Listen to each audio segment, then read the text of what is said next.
안녕하세요 부뚱이분들. 오늘은 보금자리론을 받아야 될지 아니면 디딤돌을 받아야 될지 너무 헷갈려 하시는 분들을 위해서 준비를 했거든요. 제가 30초 만에 딱 요약해 드릴게요. 먼저 무주택자, 1주택자를 나눠요. 내가 만약에 1주택자다 그러면 무조건 보금자리론을 받으셔야 하고, 내가 무주택자인데 미혼인지 아니면 결혼을 하셨는지에 따라서 여러분들의 선택권이 달라지게 됩니다. 저는 미혼이라면 무조건 보금자리론을 추천하고요. 만약에 결혼을 했다 그랬을 경우에는 보금자리론을 받을지 디딤돌을 받을지 한번 고민해 보세요. 이거 보시면 여러분들 상황에서 뭘 받아야 될지부터 정확하게 기준이 세워질 겁니다. 여러분들이 디딤돌이랑 보금자리론 이 두 개를 가지고 봤을 때 나는 한도를 최대로 받고 싶어, 아니면 금리를 좀 낮춰서 싸게 받고 싶어, 상환기간을 40년, 50년까지 설정해서 조금 더 넉넉하게 잡고 싶어, 아니면 내가 반공제라는 제도 의무 적용하지 않고 한도를 조금 더 늘리고 싶어 등등 여러분들의 조건에 맞는 사항이 다 다를 거거든요. 그런데 여러분들이 여기서 가장 중요하게 생각하셔야 될 걸 제가 총 8가지를 가져왔어요. 마지막에 이 한도, 금리, 반공제 부분이 정말로 중요하거든요. 이것만 보시더라도 헷갈릴 일이 없을 거니까 끝까지 한번 보세요. 그 전에 구독, 좋아요 잊지 마세요. 자, 첫 번째로는 바로 주택 가격인데요. 여기서도 좀 나뉘어요. 주택 가격이 얼마 이하까지만 적용을 할 수 있다라는 개념인데, 보금자리론에서는 보통 6억 이하의 집은 다 살 수 있어요. 그런데 디딤돌은 뭔가 숫자가 많죠. 5억이 일단 기본이에요. 근데 6억은 뭐냐, 신혼부부이거나 아니면 2자녀 이상일 경우에는 6억 이하까지 대출을 내줄게 라고 하는 거고, 이 3억이라는 게 있어요. 제가 아까 전에 미혼인 분들은 보금자리론을 받아라고 했던 이유가 만 30세 이상 단독 세대주일 경우, 미혼일 경우에요. 미혼일 경우에는 3억 이하의 집만 대출을 내줍니다. 그래서 미혼인 분들은 조금 아쉽지만 보금자리론을 활용하면 6억 이하까지 주택 가격을 조금 더 늘릴 수 있다라고 생각하시면 됩니다. 자, 두 번째는 바로 주택수예요. 내가 주택수가 있냐 없냐를 판단해야 되는 건데, 보금자리론은 1주택도 가능합니다. 처분 조건을 걸면 실행일로부터 3년 안에 처분하면 되거든요. 하지만 디딤돌은 조건이 좀 달라요. 무조건 무주택 세대주여야 합니다. 이 세대주를 구성하고 있는 세대원 전부 주택이 없어야 되는 조금은 까다로운 조건이 있다라는 점 아셔야 되고요. 자, 세 번째로 이 자산 같은 경우는 보금자리론은 제한이 없어요. 내 자산이 많든 적든 전혀 심사를 보지 않고, 다만 디딤돌 같은 경우에는 4억 8,800 이하입니다. 이하 자산을 심사를 하기 때문에 이걸 초과하는 사람 같은 경우에는 심사에서 불합격 통지가 나겠죠. 그래서 자산 같은 경우도 보금자리론은 제한이 없다라고 생각하시면 편합니다. 이제 상환기간인데, 상환기간이 지금 시중은행에서 봤을 때는 40년도 그렇게 많지 않고 50년은 거의 없어요. 그런데 정책대출에서는 보금자리론 이 상품에서 40년, 50년까지 나이 제한이 조금은 있지만 그래도 30대라면 충분히 50년 상환까지 바라볼 수 있다. 하지만 디딤돌 자체는 10년부터 30년이 최대입니다. 그래서 내가 상환기간 설정을 좀 많이 늘리고 싶은 상품을 이용하고 싶다 하시는 분들은 보금자리론을 활용해 보시면 50년까지 가능하다. 이제 5번째부터는 좀 중요하거든요. 그래서 제가 다시 한번 적어봤는데, 소득 같은 경우를 한번 살펴볼게요. 여러분들 소득 중요하잖아요. 보시면 보금자리론에서는 뭔가 숫자가 또 많네요. 7천, 8,500, 9천, 1억 원까지 있습니다. 일반적인 부부라면 소득 합산 7천만 원까지 가능하고, 그리고 제가 아까 미혼인 분들 말씀드렸죠. 미혼인 분들도 혼자 소득이 7천까지 가능하기 때문에 생각보다 소득 조건이 까다롭지가 않아요. 특히나 미혼인 분들한테는 6억 이하의 주택, 그리고 소득이 7천만 원 이하라면 꼭 보금자리론을 한번 활용해 보세요. 그리고 이제 신혼부부 분들은 소득 8,500 이하면 되고, 9천만 원은 1자녀, 그리고 1억, 이 2자녀인데 2자녀를 다자녀라고 부르거든요. 최근에 개정이 됐습니다. 그리고 디딤돌 같은 경우는 조금 더 제한이 있어요. 일반적인 부부분들은 6천만 원, 그 다음에 생애 최초이거나 2자녀인 분들은 7천만 원까지 소득 심사를 하게 되고요. 그 다음에 8,500은 신혼부부분들한테 8,500만 원까지 소득 제한을 걸어놨습니다. 이렇게 봤을 때는 뭔가 조건이 보금자리론이 훨씬 더 완화됐다라고 생각을 할 수가 있겠죠. 최대 한도를 볼게요. 내가 대출을 얼마까지 내줄 수 있겠다. 소득 대비해서 한도를 매기는 DTI가 합격이 됐다. 그러면 너가 보금자리론을 받았을 때 최대로 얼마까지 내주겠다라는 의미거든요. 보세요. 일반적인 한도는 3억 6천이고 이 4억인 경우에는 전세 피해자 그리고 다자녀인 분들을 대상으로 해서 4억까지 한도가 설정이 돼 있고요. 그 다음에 생애 최초 처음으로 집을 사는 사람들한테는 4억 2천까지 한도를 측정해 줍니다. 그리고 디임돌 같은 경우는 보시면 금액이 좀 작아요. 2억 5천, 3억, 4억 이렇게 세 가지의 종류가 있죠. 2억 5천은 일반적인 사람들한테 그냥 내주는 한도. 그 다음에 3억인 경우에는 생애 최초로 집을 샀을 때 3억까지 내주겠다. 여기서는 4억 2천이었는데 금액대가 좀 많이 줄어들었습니다. 그리고 신혼부부, 이자녀인 부분들한테는 4억까지. 이 두 개를 비교해 봤을 때는 최대 한도, 최대로 많이 나올 수 있는 한도가 바로 보금자리로는 4억 2천까지 그리고 디딤돌은 4억까지. 근데 세부적인 조건이 좀 다릅니다.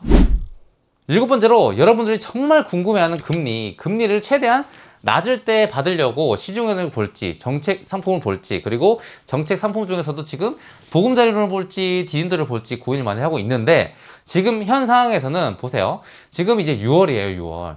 6월 기준으로 봤을 때는 시중은행 상품 중에서 3%대로 받을 수 있는 상품들이 있거든요. 그렇게 생각했을 때는 순전히 금리를 따져봤을 때 굳이 보금자리론이나 디딤돌을 받지 않아도 시중은행으로도 충분히 혜택을 받을 수 있다라고 하지만 다른 조건들이 또 좋기 때문에 우리는 정책 상품을 활용하는 거거든요. 이 두 가지를 비교해보면 우선은 금리가 최저 3.65에서 4.05, 디딤돌은 2.85에서 4.15까지 설정이 돼 있어요. 이것만 보면 여러분들은 와, 디딤돌 대출이 금리가 2%대가 있구나 라고 생각하겠지만 자세히 들여다보면 함정이 있습니다.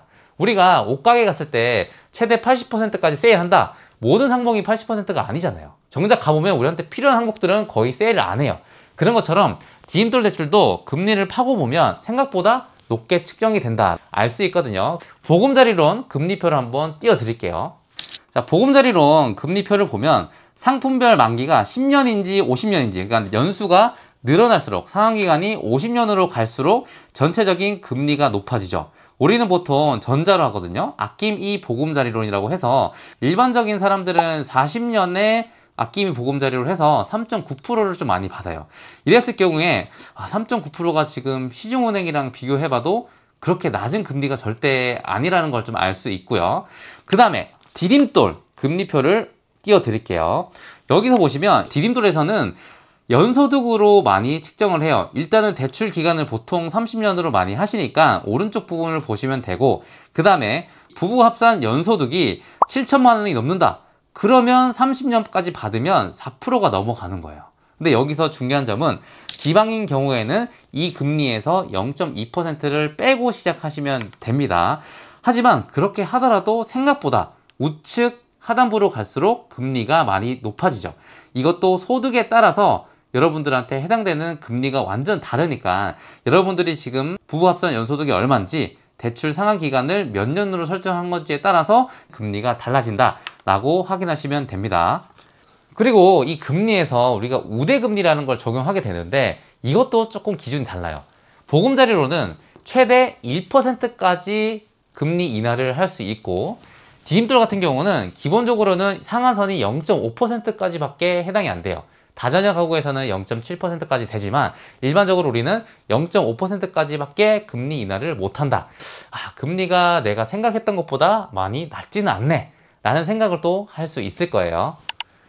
그다음 마지막으로 이 반공제라는 게 있거든요. 반공제는 뭐에 해당이 되냐? 우리가 대출을 받을 때 처음에 4억을 받는다 생각을 했어요. 근데 그 4억에서 몇 천만 원을 빼고 줘요. 이런 게 이제 반공제거든요. 최우선 변제금이라고 해서 경매에 넘어갔을 때 우선순위로 이 금액 정도는 무조건 변제해 주겠다라는 제도인데 보금자리론이랑 디딤돌이랑 차별점이 확실해요. 보금자리론 같은 경우는 우리가 아파트를 구매할 때는 반공제 적용을 하지 않아서 한도가 내가 받을 수 있는 한도만큼 측정이 되게 되고 디딤돌 같은 경우에는 우리가 수도권에 아파트를 구매할 경우 여러분들이 만약에 수도권에서 아파트를 구매한다 그랬을 때는 반공제가 의무 적용입니다. 이 부분 여러분들 한도 부분에서 정말로 중요한 거거든요. 왜 중요하냐면 여러분들 만약에 4억을 받는다고 생각했어요. 근데 서울 같은 경우는 5,500만 원을 빼고 줘요. 그리고 그냥 일반적인 수도권 지역, 경기권, 인천 이런 부분들은 4,800만 원까지 제하고 줘요. 그리고 나머지들은 2,800만 원, 지방은 2,500만 원 이렇게 최우선 변제 금액이란 게 있으니까 이거 확인하시고 꼭 신청을 하셔야 합니다. 자, 이렇게 해서 제가 오늘은 진짜 필요한 항목 8가지만 보금자리론과 디딤돌로 나눠서 설명을 좀 해드렸는데 듣고 보니까 이상하지 않아요? 어떤 부분에서는 내가 보금자리론을 받으면 될 것 같고 어떤 부분에서는 디딤돌을 받으면 좋을 것 같다. 하지만 종합적으로 판단했을 때는 어떤 게 좋은지는 여러분이 세세하게 항목별로 따져서 여러분한테 플러스 되는 요인이 큰 것부터 먼저 시작을 하세요. 개인적으로는 지금은 시중은행이든 정책 대출이든 굳이 금리를 따지자면 크게 차이는 없기 때문에 거기에 대한 메리트는 많이 없는 것 같다. 하지만 정책자금 대출은 DSR을 안 보고 DTI를 보기 때문에 내 소득 대비 한도가 조금 더 많이 나요. 그리고 이런 상품들은 무주택자 서민들을 위한 상품이기 때문에 여러분들의 소득이 조금 낮다 그러면 정책 대출을 무조건 활용한 걸 검토해 보시면 좋을 것 같아요. 제가 부동산 오픈톡방도 운영하면서 거의 3,000명이 가까운 분들이 계신데 하루에도 수십 번 질문을 주세요. 어떤 질문이 제일 많냐면 소득이 얼마고 종잣돈이 얼마인데 이럴 경우 얼마짜리 집을 살 수 있는지 아니면 이 집을 살 때 어떤 대출을 받아야 되는지를 질문을 진짜 많이 해주세요.